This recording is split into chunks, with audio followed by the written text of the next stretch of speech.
성냥개비 한 개는 아주 작고 손가락으로 쉽게 부러질 만큼 약합니다. 하지만 그 작은 성냥 하나가 큰 장장더미에 불을 붙일 수 있고 어두운 방을 환하게 밝힐 수도 있습니다. 그 성냥은 작지만 그 불의 영향력은 결코 작지 않습니다. 오늘 본문에 나오는 어린 요종이 그렇습니다. 왕도 아니고 장군도 아니고 선지자도 아니고 전쟁 포로로 잡혀온 이름 없는 어린 소녀였습니다. 그러나 하나님은 이 어린 요종을 사용하셔서 한 나라의 장군을 살리고 아람 나라에 살아계신 하나님이 어떤 분이신지를 드러내셨습니다.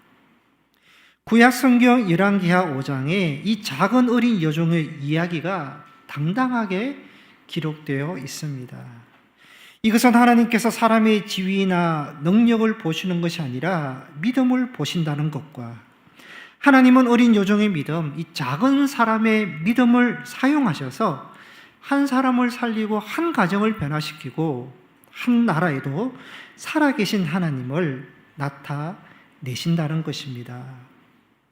먼저 본문의 내용을 보시면요, 지금의 시리아인 아람 나라의 나아만이라는 군대 장관이 있었습니다. 1절에 나아만은 주인 앞에서 크고 존귀한 자라 그랬습니다. 주인, 아람 왕이 가장 신임하고 아끼는 인물이라는 것입니다. 또 1절에 큰 용사라 그랬습니다. 아람 나라를 위해서 수많은 전쟁에서 승리하여 큰 공을 세운 위대한 용사, 전쟁의 영웅이라고 소개하는데 1절 마지막에 그러나 나병 환자였더라, 그렇게 말씀을 합니다. 나병은요, 당시 두렵고 절망적인 병 가운데 하나였습니다. 병이 진행이 되면요, 신경이 마비됩니다. 감각을 잃습니다. 피부가 썩어 들어갑니다. 눈과 뼈와 여러 장기까지 손상이 되는 무서운 질병이었습니다. 나아만은요, 겉으로 보면요, 모든 것을 가진 사람입니다. 왕의 총애를 받습니다. 명예와 권력과 부와 또 지위도 있습니다. 누구나 부러워할 만한 성공한 인생이었습니다. 그러나 그의 내면에는요, 아무도 해결할 수 없는 큰 아픔이 있습니다. 나병을 인해서 몸은 점점 썩어가고 있었고요, 죽음을 향해 가고 있었습니다. 오늘날에도 나만과 같은 사람들이 있습니다. 겉으로는요, 성공한 사람처럼 보입니다. 그러나 속은요, 무너지고 있습니다. 겉으로는 행복해 보이지만 사실은 평안이 없고 절망 가운데 불행하게 살아가는 사람들이 있습니다. 반대도 있습니다. 겉으로는 부족해 보입니다. 약해 보입니다. 힘겹게 생활하는 것처럼 보이지만 누구보다 하나님 안에서 평안과 기쁨으로 행복하게 살아가는 자들도 있습니다. 그래서요, 그 모습만으로 평가할 수 없다. 보이는 것이 전부가 아닙니다. 바울은 고린도후서 4장 16절에 말씀합니다. 우리가 낙심하지 아니하노니 우리의 겉사람은 낡아지나 우리의 속사람은 날로 새로워지도다.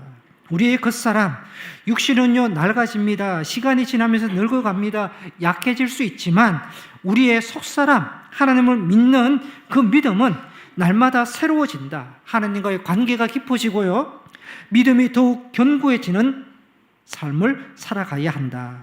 신앙인은 내면을 강화시키고 내면이 건강한 사람이 되어야 한다라는 말씀입니다. 2절에 나아만 장군 집에요, 이스라엘에서 포로로 잡혀온 어린 소녀 하나가 나아만 장군 아내를 수종드는 여종이 있습니다. 어느 날 이 어린 여종이요, 여주인에게 말합니다. 3절 보시면 우리 주인 어른께서 사마리아에 있는 한 선지자를 만나면 그가 그 병을 고쳐주실 것입니다. 그렇게 말을 합니다. 이 여주인은요, 어린 여종의 말을 그대로 듣고 남편 나아만에게 전합니다.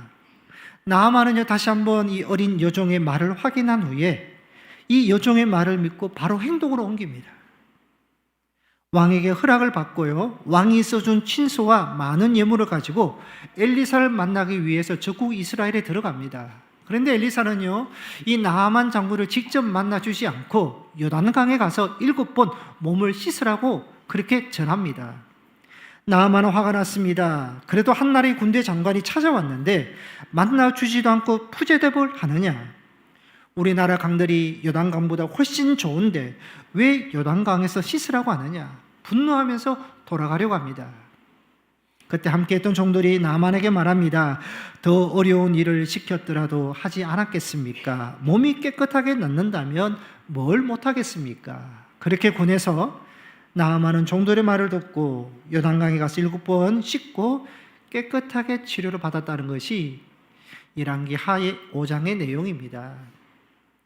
나아만이 나병에서 치료를 받게 된 계기는요, 포로로 잡혀온 이름 없는 어린 여종 때문이었습니다.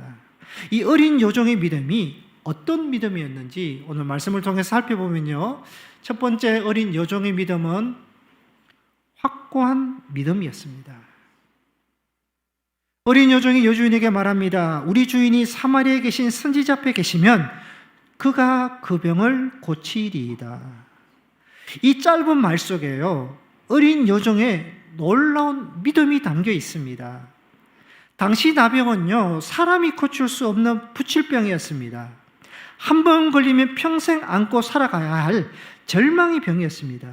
그런데 여종은요, 선지자에게 가면 혹시 고침을 받을 수 있을 것입니다. 그렇게 말하지 않고요, 선지자가 그를 고치리이다, 반드시 고쳐주신다고 말을 하고 있는 것입니다. 불치병입니다. 죽어가는 병입니다. 그러나 선지자 엘리사를 만나면 엘리사가 고칠 수 있다는 믿음, 즉 하나님께서 치료해 주신다는 확고한 믿음이 있었다는 것입니다. 만약에 나아만이 치료를 받지 못하면 어떻게 되겠습니까? 모든 화살과 책임은 여종에게 돌아갑니다. 심지어 생명까지 위태로울 수 있습니다. 그런데도 여종은요, 주인에게 선지자를 만나면 그가 고치리이다 말을 하고 있는 것입니다. 얼마나 자신 있게 말했으면 나아만이 엘리사를 찾아가겠습니까? 어린 여종에게는 자기 목숨과 바꿀 수 있을 정도로 하나님이 고쳐주신다는 확고한 믿음이 있었다는 것입니다.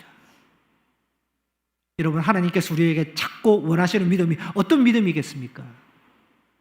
이 여종과 같은 확고한 믿음입니다.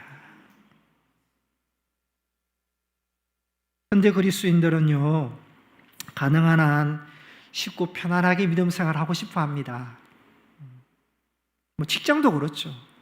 쉬운 곳, 안정적인 곳, 편안한 일을 찾고 또 편안하게 우리가 생활하고 싶어 합니다. 신앙생활도 가능하면 부담이 적은 곳, 희생과 책임이 적은 교회에서 신앙생활을 하고 싶어 합니다. 봉사 없이 예배만 드릴 수 있는 편안한 교회, 일이 많지 않은 교회, 교회 신축 다 한 교회, 부흥 성장한 교회에서 드러나지 않고 봉사와 헌신도 없이 편안하게 믿음 생활하고 싶어 하는 것이죠. 그러나 시대가 이렇게 변해도요, 믿음의 원리는 바뀌지 않습니다. 믿음의 원리는요, 믿음이라는 것은 편안함 속에 자라는 것이 아니라 순종과 훈련과 희생과 인내 가운데 견디어지고 자란다는 이 믿음의 원리는 변함이 없다는 것입니다. 우리 교회가 창립 58주년이 되었습니다. 초창기 때에 원로 목사님을 비롯하여 믿음의 그 어르신들을 한번 생각해 보셔요. 그때는 얼마나 어려웠습니까? 환경적으로, 경제적으로. 그 어려웠던 시절에도 먼저 교회를 생각하셨습니다. 시간을 들이고 물질을 들이고 자신의 삶을 들이면서 충성하셨습니다. 항상 자신보다, 가정보다 교회를 우선적으로 여기고 목회자를 존중하셨고 교회를 사랑하셨고 교회를 위해서 기꺼이 모든 것을 헌신하셨습니다. 믿음이 더 순수하셨고 많은 성도들에게 믿음의 선한 영향을 끼치셨습니다. 그 믿음과 사랑과 헌신으로 우리 교회가 58년 동안 여기까지 오게 되었던 것입니다. 그런데 시대가 변합니다. 신앙도 많이 변해서요. 현대 교인들은 희생하면서까지 신앙생활을 해야 되느냐 생각을 갖습니다. 약간의 희생도, 약간의 순종도, 약간의 손해도 부담스러워합니다. 그런데 성경을 보시면요, 하나님은 언제나 믿음을 연단시키십니다. 시험 없는 믿음은 쉽게 흔들리지만 연단받는 믿음은 더욱 단단해집니다. 그래서 하나님은요, 우리의 믿음을요 훈련시키시고 순종을 통해서 더욱더 견고하게 하신다는 것입니다. 여러분, 믿음이라는 것은요, 순종이 들어가고 훈련이 들어가고 희생, 헌신, 시험을 통해서 믿음이 굳건해지고 연단되어지는 것입니다. 모든 조건이 편안해지면요, 믿음 지키기가 더 어려운 것이고요, 믿음이 자라가지 않는다는 것입니다. 어린 요정은요, 포로 생활하고 있으면서도 믿음이 흔들리지 않습니다.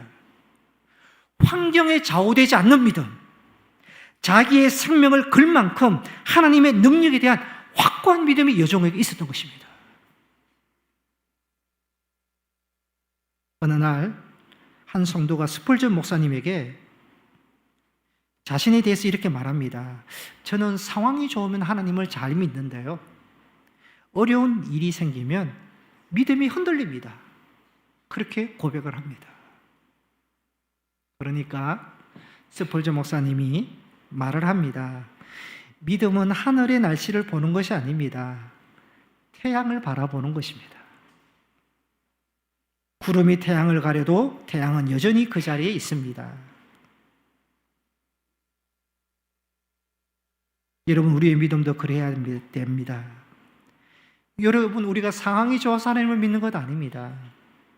상황과 상관없이 하나님께서 변함이 없으신 분이시기 때문에 우리가 하나님을 믿는 것입니다. 어린 요정은요, 나아만이 실제로 고침받는 모습을 보고 믿은 것이 아닙니다. 아직 아무 변화가 없었지만 하나님이 하실 것을 믿고 그 하나님을 향한 신실한 확고한 믿음을 가졌던 것입니다. 이 어린 요정의 믿음, 확고한 믿음을요, 다니엘의 세 친구 사드락, 메삭, 아벳느고에서 볼 수 있습니다. 바벨론 왕 느부갓네살이 대형 금신상을 만들어 놓고요, 모든 사람에게 절하라고 명령합니다.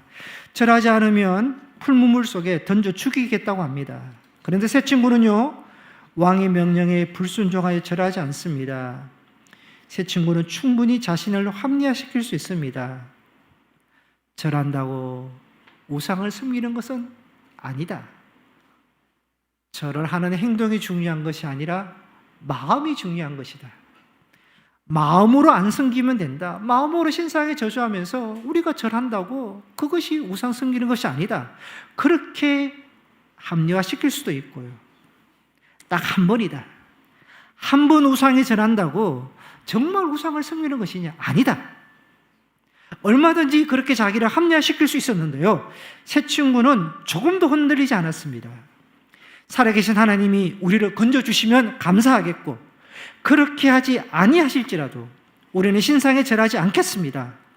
확고한 믿음을 보여줍니다.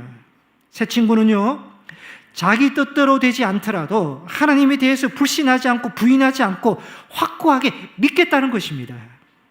여러분, 확고한 믿음은 어떤 믿음인가요? 하나님께서 원하시는 결과를 주셔서 믿는 믿음이 아닙니다. 심지어 내 뜻과 다르게 하나님이 일하셔도 끝까지 하나님을 붙드는 그 믿음이 확고한 믿음이 되는 것입니다. 어린 요정은요, 그 믿음을 보여주었습니다. 다니엘의 세 친구도 그 믿음을 보여주었습니다. 여러분, 하나님께서 우리에게 요구하는 믿음은요, 내 뜻과 내 상황이 전개되지 않더라도 흔들리지 않는 믿음. 상황이 바뀌어도, 환경이 달라져도, 심지어 손해를 보더라도, 심지어 내 생명까지 위태롭더라도 모든 것을 하나님께 맡기고 하나님을 붙들 수 있는 확고한 믿음을 하나님께서는 찾으시고 기뻐하신다는 것입니다. 바라기는 이 어린 여종의 믿음처럼, 다니엘의 세 친구의 믿음처럼 끝까지 하나님을 붙들고 신뢰할 수 있는 확고한 믿음을 소유할 수 있는 성도님들이 되시기를 바랍니다. 두 번째로 여종의 믿음은요, 신뢰를 주는 믿음입니다. 어린 여종이 여주인에게 말합니다. 우리 주인이 사마리아에 있는 선지자를 만나면 그가 고치리이다. 말을 전해주었는데요, 여주인이 믿습니다. 심지어 나아만 장군도 믿습니다. 이게 쉽지 않습니다. 적국인 이스라엘에서 포로로 잡혀온 어린 여종입니다. 믿을 수 있겠습니까? 아람 나라 전쟁의 영웅인 나아만을 이스라엘로 유인해서 죽이기 위한 함정으로도 의심할 수 있습니다. 그런데 여주인과 나아만은 어린 여종의 말을 믿습니다. 그 이유는요, 그동안 어린 여종의 삶이 신뢰를 주는 삶이었기 때문입니다. 어린 여종은요, 부모의 사랑을 받으며 살아야 할 어린 나이에 하루아침에 모든 것을 잃고 고향을 떠나서 낯선 나라의 종이 되어서 살아가고 있습니다. 그런데 어린 여종은요, 주인 앞에서도 늘 하나님을 믿는 그 사람답게 살아간 것을 보여주었던 것입니다. 맡기신 일을 성실하게 감당했고, 정직하게 행동했고, 주인을 속이거나 게으르지 않았고, 억울한 환경에서도 원망하거나 불평하지 않았습니다. 하나님을 신뢰하는 평안한 삶을 살았습니다. 이 삶, 이 신뢰가 쌓이고 쌓였기 때문에 여종의 그 말을 여주인도 나아만도 믿었던 것입니다. 만약에요, 이 어린 여종이 평소에 거짓말을 자주 하고 책임감도 없고 불평과 원망만 가득했다면 믿지 않았을 것입니다. 결국 사람들은요, 우리의 말만 믿는 것이 아니라 우리의 삶을 보고 행동을 보고 말을 믿는 것입니다. 한순간의 말이 신뢰를 만드는 것이 아닙니다. 평소의 삶이 그 말에 힘을 더해주는 것이고 신뢰를 주는 것입니다. 어린 여종의 그 말 한마디, 그것이 그 주인에게 신뢰를 준 것이 아니라 평소에 그 여종이 살아가는 그 삶, 신뢰를 통해서 보여주었기 때문에 그 말이 힘이 있는 것이고 믿음을 주게 되었던 것입니다. 그녀의 믿음은 주인에게 신뢰를 주는 믿음이었고 주변 사람에게 선한 영향력을 끼치는 믿음이었던 것입니다. 여러분, 참 믿음은 어떤 믿음이겠습니까? 매주일 예배를 잘 드리는 믿음, 기도를 많이 하는 믿음, 말씀을 늘 가까이 하는 믿음, 귀한 믿음이지만 하나님께서 원하시는 믿음은요, 삶에서 나타나는 믿음입니다. 삶을 통해서 저 사람은 믿는 사람이다, 저 사람은 믿을 수 있다, 신뢰를 주는 믿음을 하나님은 원하신다는 것입니다. 17세에 애굽의 노로 팔려간 요셉도 어린 여종과 같은 사람이었습니다. 보디발 장군 집의 종이 되었습니다. 절망적인 환경에서도 요셉은 하나님을 믿는 사람답게 살았습니다. 하나님이 함께 하신다는 것을 보여주었습니다. 그래서 보디발 장군은요, 노예였던 요셉을 신뢰하게 되었고 자신의 집의 모든 일을 맡겼습니다. 노예 신분이었던 요셉이 주인의 모든 것을 관리할 수 있었던 것은 요셉이 삶의 믿음을 보여주었기 때문인 것입니다.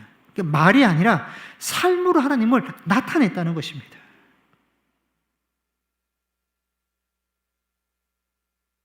한 은행 직원이 있었습니다. 매일 많은 고객들에게 친절을 대했고 작은 금액의 업무로도 정확하게 일을 처리했습니다. 그렇게 오랜 시간이 지나니까요, 그 많은 고객들이 자기들의 큰 자산을 다 그 직원에게 맡기는 겁니다. 그 이유는요, 은행 직원이 능력이 생겨서가 아니라 수년 동안 쌓아왔던 작은 신뢰 때문이었습니다. 큰 신뢰는 큰 일에서 만들어지는 것이 아니라 작은 일에 충실할 때 만들어지는 것입니다. 어린 여종의 말 한마디가요, 나만의 마음을 움직인 것은 그 말이 강해서가 아니라 그 말을 믿을 수 있는 삶을 살아왔기 때문에, 신뢰를 주는 삶을 살아왔기 때문에 그 말이 힘이 있었던 것입니다.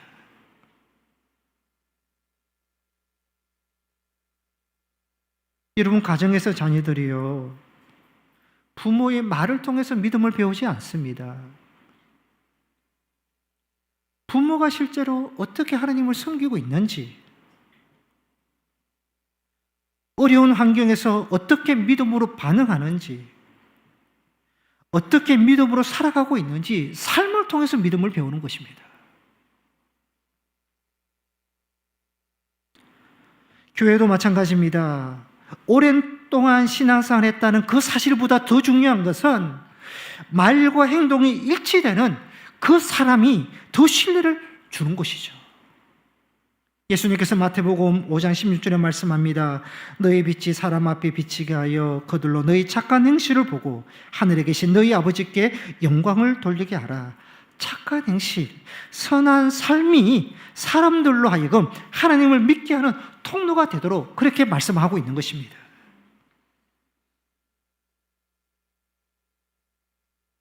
다니엘 6장에 보면요, 다니엘은 페르시아 나라에서 총리가 됩니다. 바벨론에서도 총리가 되었는데 정권이 나라가 바뀌었는데 페르시아에서 총리가 됩니다. 다른 총리들과 신하들이요, 다니엘을 시기하여 어떻게든 그를 무너뜨리기 위해서 몇 달 동안 다니엘의 삶을 샅샅이 뒤집니다. 그렇게 몇 달 동안 조사했는데 결론이 뭐냐? 다니엘 6장 4절에 이런 말씀이 나옵니다. 이에 총리들과 고관들이 국사에 대하여 다니엘을 고발할 근거를 찾고자 하였으나 아무 근거, 아무 허물도 찾지 못하였으니 그가 충성되어 아무 그릇됨도 없고 아무 허물도 없음이었더라. 다니엘을 제거하고 무너뜨리고 싶은데요, 그래서 다니엘을 조사했는데 다니엘이 하나님을 믿는다는 이유, 기도한다는 이유 외에 다른 모든 것에서는요, 찾을 수가 없는 것입니다. 결국 다니엘은요, 신뢰를 주는 믿음의 사람, 왕으로부터도 신뢰를 받고 백성들로부터도 인정을 받고 심지어 그를 모아받은 원수들까지도 그의 정직함만은 신뢰할 수밖에 없는 사람이었다는 것입니다. 다니엘은 삶으로 하나님을 증명했던 사람입니다. 한 작은 마을에 수십 년 동안 시계를 고치는 노인이 있었습니다. 그 노인은 자기 가게를 광고하지 않았습니다. 큰 기술도 자랑하지 않았는데 주변의 많은 사람들이 값비싼 시계가 고장이 나면 다 그 노인에게 맡깁니다. 어느 날 누군가 묻습니다. 왜 다들 저 노인에게 시계를 맡깁니까? 그러자 마을 주민이 말합니다. 저 노인은 한 번도 맡은 물건을 대충 고친 적이 없습니다. 고칠 수 없으면 솔직하게 말하고 작은 부품 하나도 속이지 않습니다. 그렇게 말을 했습니다. 그러니까 사람들은요, 그 사람, 노인의 기술보다 그 사람 됨됨이를 보았던 것입니다. 여러분, 신뢰는 하루아침에 만들어지는 것이 아닙니다. 오랜 시간 동안 정직과 성실이 쌓여서 만들어지는 것입니다. 어린 요정이 마찬가지입니다. 어린 요정의 말을 믿었던 것은요, 단순히 그 말 한마디 때문이 아니었습니다. 그가 하나님 앞에서 성실하고 정직하게 살아온 삶이 있었기 때문에 그 삶을 통해서 요정의 말은 사람들의 마음을 움직이게 할 수 있었고 믿음을 줄 수 있었던 것입니다. 성도 여러분, 사람은 우리의 말을 듣기 전에 먼저 우리의 삶을 먼저 봅니다. 우리도 어린 요정처럼 삶으로 믿음을 증명할 수 있는 성도가 되어야 하겠습니다. 말과 행동이 일치하면 얼마나 좋겠습니까? 신뢰를 줄 수 있는 성도가 되면 얼마나 좋겠습니까? 더 나아가서 우리의 삶을 통해서 하나님으로부터 우리가 신뢰를 받는 성도가 되면 얼마나 좋겠습니까? 그것이 바로 하나님을 기쁘게 하는 것이고, 신뢰를 통한 신뢰를 주는 그 삶이 결국은 하나님께 영광 돌리는 성도가 된다는 것입니다. 세 번째로 어린 요정의 믿음은요, 긍휼의 믿음이었습니다. 어린 요정은요, 하루아침에 모든 것을 잃었습니다. 부모와 가족을 떠나야 됐고 고향을 떠나서 적국 아람 나라에 포로로 끌려와서 나아만 장구 집에 종으로 살아야 했습니다. 나아만은 아람 나라에서는 전쟁의 영웅이었지만 이스라엘 백성들에게는요, 나라를 침략하고 백성들을 포로로 잡아간 원수였습니다. 어쩌면 어린 여종도요, 나아만의 군대 때문에 부모와 가족을 잃었을지도 모릅니다. 그런데 여종은요, 자기 주인이 나병에 걸린 것을 알았습니다. 인간적으로 보면요, 잘 됐다, 쌤통이다. 하나님께서 우리 민족을 괴롭히더니 심판하시는구나 생각할 수 있습니다. 여종은요, 나아만의 병을 그대로 주는 것이 이스라엘을 위한 것이고 개인적으로 복수하는 것으로도 생각할 수 있습니다. 그런데 여종은요, 나아만에게 치료를 받을 수 있는 길을 가르쳐 줍니다. 나아만의 고통을 외면하지 않습니다. 원수까지 불쌍히 여겼고 사랑으로 대해 주었습니다. 여종의 믿음은 어떤 믿음이냐? 긍휼의 믿음이었던 것입니다. 여러분, 우리 모든 그리스도인들에게 어떤 믿음을 가져야 되느냐? 사랑과 긍휼의 믿음이 있어야 되는 것이죠. 여러분, 우리가 자녀를 위해서 많이 기도를 합니다. 자녀들의 믿음, 건강, 어떤 만남의 복, 진로, 진학, 취업, 결혼하면 또 가정을 위해서 끊임없이 자녀를 위한 기도는요, 끝이 없습니다. 그 많은 기도 가운데 우리가 자녀를 위해서 기도할 제목, 들어가야 될 기도 제목이 뭐냐? 긍휼의 기도입니다. 긍휼의 마음을 가지도록 기도하셔야 된다는 것입니다. 핵가족이 되었습니다. 하나 둘밖에 없는 자녀들이 다들 귀하게 자라면서 자기 중심적인 자녀가 되기가 너무 쉽습니다. 잘합니다. 똑똑합니다. 재능이 있습니다. 그런데요, 긍휼이 없어요. 따뜻한 마음이 없는 겁니다. 그래서 우리는 자녀를 위해서 기도할 때요, 불쌍히 여기는 마음을 가지도록 타인을 먼저 볼 수 있고 타인을 이해하고 타인을 배려하고 타인을 돕고자 하는 긍휼한 마음을 가지도록 그것이 항상 자녀를 위한 기도 가운데 들어가야 된다는 것입니다. 미국의 41대 대통령이었던 조지 부시의 어머니에 대한 글을 읽은 적이 있습니다. 부시의 어머니는 자녀 교육에 있어서 중요한 원칙이 있었습니다. 부시는 어릴 때요, 혼자 방을 쓰고 싶었던 소원이 있었습니다. 그런데 어머니는요, 그 소원을 들어주지 않았습니다. 왜냐하면 형제들과 함께 생활하면서 서로 양보하고 이해하고 배려하는 법을 배워야 하겠다 생각을 했기 때문입니다. 가정 안에서 긍휼과 배려를 배우지 못하면 사회에 나가서도 다른 사람을 사랑할 수 없다라는 그 어머니의 자녀 교육이 있었던 것입니다. 여러분, 가정도 학교도 지식을 배우는 것이 아니라 사랑과 긍휼을 배우는 곳이 되어야 하는 것이죠. 교회도 마찬가지입니다. 교회는 예배가 살아있어야 됩니다. 교육이 살아있어야 됩니다. 말씀이 살아있어야 됩니다. 전도와 선교, 봉사와 친교가 살아있어야 됩니다.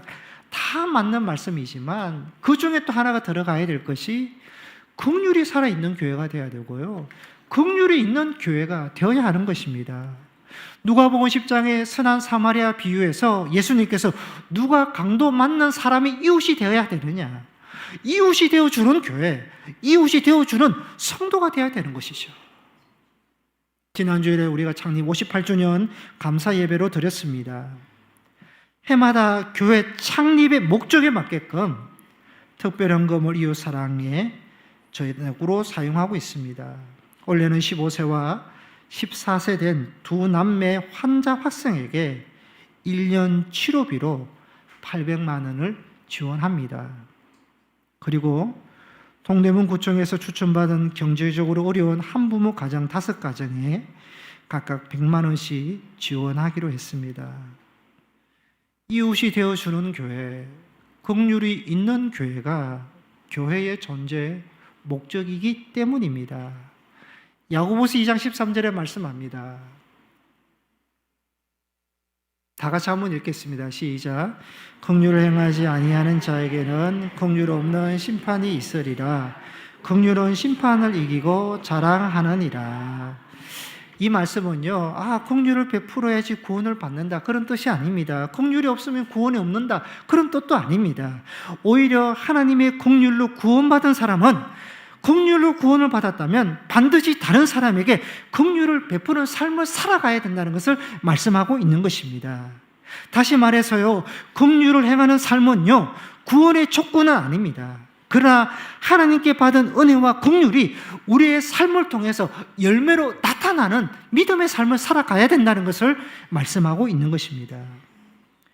여러분, 하나님은 우리를 긍휼로 대해 주셨지 공의로 대해 주시지 않으셨습니다. 만약에 공의로 우리를 대해 주셨다면 우리는 무서운 심판, 영원한 형벌에서 벗어날 수 없습니다. 그러나 하나님은 공의와 심판 대신 긍휼로 우리를 대해 주셨기 때문에 죄 사함과 어렵다함을 얻고 구원과 영생을 얻게 되었고 하나님의 자녀가 되었던 것입니다. 여러분, 하나님의 긍휼을 우리가 받았기 때문에 그 긍휼을 받은 하나님의 자녀의 삶에는 긍휼이 있는 삶이 나타나야 된다는 것입니다. 우리의 믿음은 말로만 증명이 되는 믿음이 아니라 다른 사람을 향한 긍휼과 사랑으로 증명되는 믿음이 되어야 된다는 것입니다.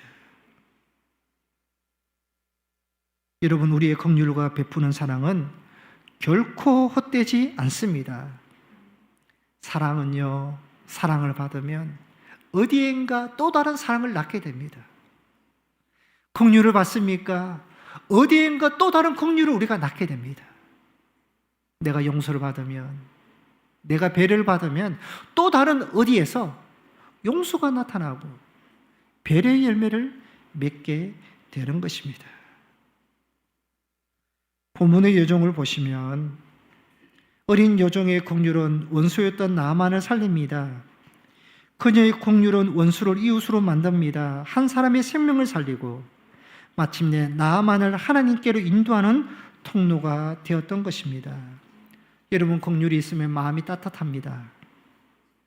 긍휼은 우리의 마음을 따뜻할 뿐만 아니라 긍휼을 흘려보낼 때 그 따뜻한 이웃에게, 타인에게도 따뜻함을 줍니다. 긍휼이 흘려가는 곳에 하나님의 은혜가 머뭅니다. 긍휼이 흘려가는 그곳에, 공동체에, 교회에 따뜻하게 하는 그러한 열매들이 나타나게 되는 것입니다. 어린 여종처럼 긍휼이 있는 믿음을 품고 각자의 삶의 자리에서 긍휼을 흘려보내는 성도님들이 되시기를 바랍니다. 말씀을 요약하겠습니다.